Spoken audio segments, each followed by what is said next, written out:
In this next equation, we have a radical of x plus 5 equal to negative 8.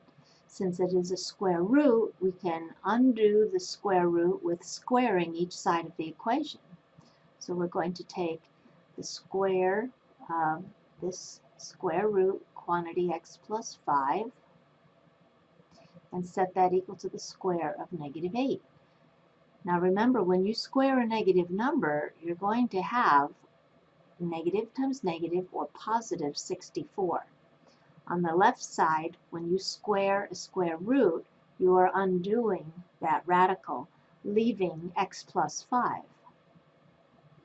Now it looks simple enough to continue solving using your properties of equality. You would just subtract 5 from each side of the equation to get x equals 59.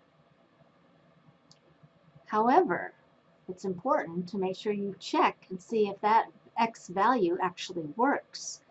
So that means we're replacing x with 59, so we would have 59 plus 5 under the radical. Is that really equal to negative 8? 59 plus 5 would give us square root of 64 equal to negative 8. Well, the square root of 64 is 8. And 8 does not equal negative 8. So let's go back and see if there's some indicator that maybe we should have known it was going to turn out this way in the first place.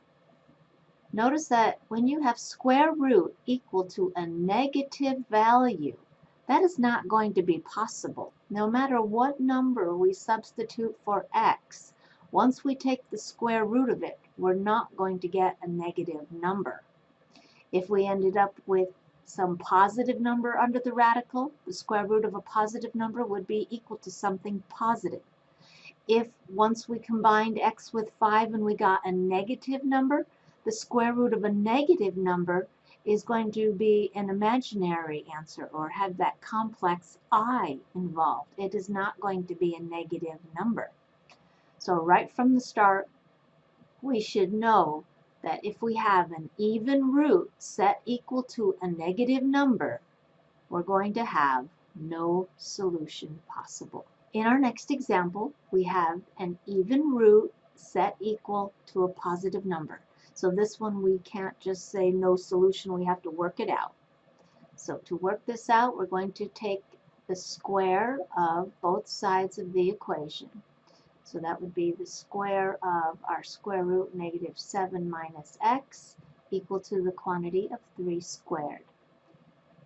Squaring will undo the square root, so we end up with negative 7 minus x equals 3 squared is 3 times 3, which is 9.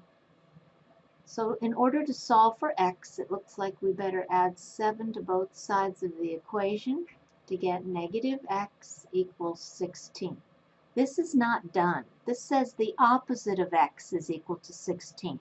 This negative in front of x really implies coefficient of negative 1. So to eliminate multiplication of negative 1, we divide each side by negative 1. So now x is equal to negative 16. So we want to check and see if we can keep the solution or if we need to eliminate it. Our check then, anywhere you see x in the equation, you replace it with negative 16. Under the radical, negative 7 minus our x value. This is a little tricky right there. We have subtraction of a negative. Does that equal 3? This is what we're checking. So under this radical, I'm going to really have plus a positive 16. So negative 7 plus 16 makes square root of 9. Does that equal 3? Square root of 9 will simplify as 3, and 3 does equal 3. So we get to keep our solution that x does equal negative 16. And in our last example, we're going to approximate by using a calculator.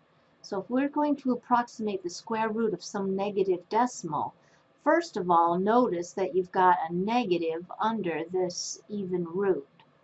So we are going to consider our imaginary unit I. And then once we get the decimal approximation, we'll consider rounding to 2 decimal places. So first I want to break this radical into square root of positive 0.33 multiplied by square root of negative 1. So right here we can see that our imaginary unit I will come into play here. With our calculator, we're going to find the square root of 0.33. And your calculator will give you an approximation for the square root of 0.33 as 0.574, and it goes on and on. So if we want 2 decimal places, we'll cut it off right here. So we'll either keep 7, or the next number tells us to round up or keep. So 4 tells us to keep the previous number. So we have an approximation of 0.57i for the final answer.